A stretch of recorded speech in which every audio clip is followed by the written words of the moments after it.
കാലിക്കറ്റ് യൂണിവേഴ്സിറ്റിക്ക് തറക്കല്ലിടുമ്പോൾ പല ആളുകളും അത് CH-ന്റെ ഭ്രാന്താണെന്ന് പറഞ്ഞ് പഴിചാരിയിട്ടുണ്ടായിരുന്നു. അന്ന് ഈ നാടിന്റെ മുഖ്യമന്ത്രിയായ നമ്മുടെ പെരിന്തൽമണ്ണക്കാരനായ ഏലംകുളംകാരനായ EMS വരെ CH-നെ പറഞ്ഞിട്ടുണ്ടായിരുന്നു.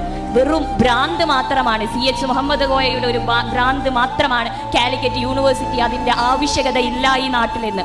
എന്നാൽ എൻ്റെ നാട്ടിലെ മലബാറിലെ വിദ്യാർത്ഥികൾക്ക് പഠിക്കാൻ വേണ്ടി വിദ്യാഭ്യാസ സ്ഥാപനങ്ങൾ വേണം, ഒരു യൂണിവേഴ്സിറ്റി വേണമെന്ന് പറഞ്ഞ് മലപ്പുറത്തെ തേനിപ്പാലത്ത് കൊണ്ടുവന്ന കാലിക്കറ്റ് യൂണിവേഴ്സിറ്റിയിൽ നമ്മുടെ മക്കൾ പഠിക്കാൻ പോകുമ്പോൾ അവർക്ക് പറഞ്ഞു കൊടുക്കണം, CH-ന്റെ വിയർപ്പാണ്, CH-ന്റെ ശ്രമഫലമാണ് കാലിക്കറ്റ് യൂണിവേഴ്സിറ്റി എന്നുള്ളത്. ഇന്ന് നമ്മൾ ടെക്നോളജിയെ കുറിച്ച് സംസാരിക്കുമ്പോൾ, ഇന്ന് നമ്മൾ AI കുറിച്ച് സംസാരിക്കുമ്പോൾ, സയൻസിലും ടെക്നോളജിയിലും റിസർച്ചുകൾക്ക് വേണ്ടി വിദ്യാർത്ഥികൾ പോകുമ്പോൾ 1971 കേരളത്തിലെ വിദ്യാർത്ഥികൾക്ക് ടെക്നോളജിയെയും സയൻസിനെയും കുറിച്ച് പഠിക്കാൻ വേണ്ടിയിട്ടും ഗവേഷണം നടത്താൻ വേണ്ടിയിട്ടും ഈ നമ്മുടെ എറണാകുളത്ത് കുസാറ്റ് എന്ന് പറയുന്ന ഒരു യൂണിവേഴ്സിറ്റി സ്ഥാപിച്ചത് CH ആണെന്നുള്ളത് നമ്മുടെ മക്കൾക്ക് പറഞ്ഞു കൊടുക്കണം. 2025 നമ്മൾ ടെക്നോളജി പഠിക്കുമ്പോൾ 1971 നമ്മുടെ നാട്ടിലെ വിദ്യാർത്ഥികൾക്ക് വേണ്ടി അദ്ദേഹം അതിവിടെ കൊണ്ടുവന്നിട്ടുണ്ടായിരുന്നു.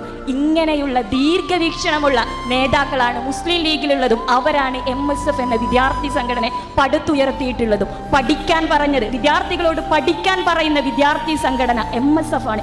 MSF-ന്റെ ആപ്തവാക്യം തന്നെ പഠിക്കുക, പഠിക്കുക, വീണ്ടും പഠിക്കുക എന്നുള്ളതാണ്.